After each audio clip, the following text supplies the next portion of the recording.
Kaya sa Brad, nung may parte sa laban na niyakap ka niya, tapos dinilaan niya yung corner niyo eh. Kaya yung crowd nag-react. Sinabi ba yun sa'yo ng corner mo? Tsaka nung may isa pang parte sa laban, nandun siya sa likod mo, meron siyang hindi ginawang kaaya-ayan. Napikon ka ba nun? Tapos inisip mo ba na, lang yan to naisip mo ba na parang gusto mo na lang talaga siya patumbahin ng mga panahon na yun? hindi talaga ako nag-speak kasi hindi ako nag-speak na patama talaga ako na maganda sa kanya kasi yung inaano ko na lang yung timing ko kasi hindi ko masasabi na mapabagsak ko siya agad eh kasi matibay talaga. Kailangan mo muna pagdaanan sa mga iba-ibang anggulo bago mo siya matamaan ng maganda kasi inaabangan ka rin niya eh. Inaabangan niya yung lakas ko kaya hindi mo talaga masasabi na itong suntok na ito mapagbagsak siya. Kailangan ano muna yung paglaruan mo muna siya bago ka pumasok na yung pamatay mo yung bibigay. Totoo yung sinabi nyo, no? Nung Thursday sabi nyo, walang takbuhan. Obviously natuwa lahat ng tao, hiyaw kami ng hiyaw. Talagang action-packed yung laban. At any point, ano yung naging diskarte mo? Kasi tinutukuran ka niya, he was using his leg. Anong ginawa mo para makakonekta sa kanya?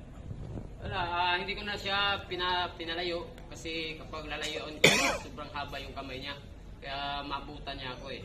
Kaya doon na ako sa harap niya. Eh, sabi ng corner ko, wag mong layuan. Sabi ko, shit, pag hindi ko layuan to malakas din. Puta, kailangan mo ilagan talaga. Diskarte talaga. Sabi din ng iba na si Kander, diskarte ka na, diskarte. Walang ibang diskarte na. Kasi matibay din. Bilang homecoming fight mo to, last kang lumaban dito 2019. Ano yung pakiramdam na ito, kumbaga yung crowd, masasabi ko 99.9% sa'yo eh. Yung 0.1%, yung corner lang niya. Ano yung pakiramdam na after 4 years, almost 4 years na lahat kami nandito nasa likod mo. Kumbaga wala nang wala nang hometown, wala nang kumbaga advantage yung opponent mo sa crowd. Yun, maraming nagsabi yung kalaban ko easy fight lang. Pero kitang-kita nyo naman, yung galing ng kalaban natin, pinagandaan niya talaga. So, hindi ako na-expect na ganong nangyari. At pinakita ko talaga yung disco na kaya ko to. Ano yung next para sa'yo? Obviously, lahat kami, gustong makalaban mo na si Naoya Inoue. Magpapahinga ka ba muna o rekta na kagad sa training para makalaban siya? Tingnan mo na isang buwan tapos training. So, nagano ako sa manager ko, promoter ko. Sila na bahala sa mag-arrange ng laban ko. So, sila yung mag-decision kung sinong kalabanin natin, Naoya Inoue ba or Realin. Basta sila na bahala kung anong ibigay nila sa amin. It's to your promoter. Sir, what can you say about your Ward's performance today? でも素晴らしかったです。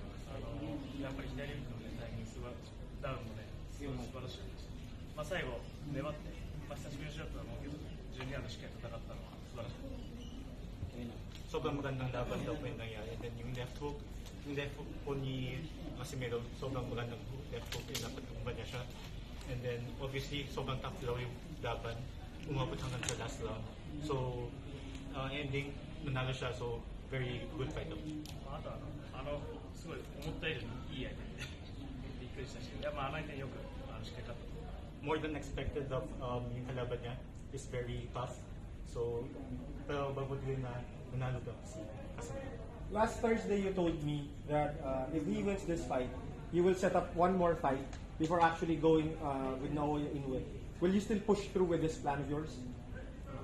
やっぱりこの次は世界タイトル戦を目指したいし、それをタイトル世界チャンピオンになることがやっぱいろいろな名古屋の数ポテトで作ったもので、まずは次はその世界戦を決めるようにちょっと更新したい。Pag-usapan niya muna about sa world title match. And then after that world title match, there's a possibility na makakalaban niya si Inoue Naoya. Last two questions. What if Nitumbua asks for a rematch? Would you actually consider giving it to him? Okay. Kay Champ na lang, no? Quadro last, mensahe mo na lang sa mga fans na nanonood ngayon, nagbigay ng mainit na suporta sa'yo.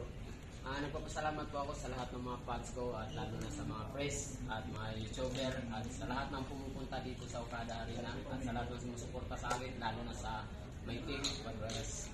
So, nagpapasalamat po ako dahil Sinusuportahan nila talaga ako mula noon hanggang ngayon. Nandito pa rin sila sumusuporta. At salamat po ako sa Panginoon na binigyan ako ng chance na manalo. At sana po magiging world champion tayo muli. At dahil po sa tulong ng promoter natin, si Tito, at sa manager ko, Igis Dimas, at si City Lacrosse. Maraming salamat sa kanilang lahat. Lalo na sa inyo. At sa nandito ngayon, maraming salamat. At sa trainer ko, Catman, Jason, at sa lahat ng mga sumusuporta sa akin. Maraming salamat. Hindi pa tapos ha, sorry.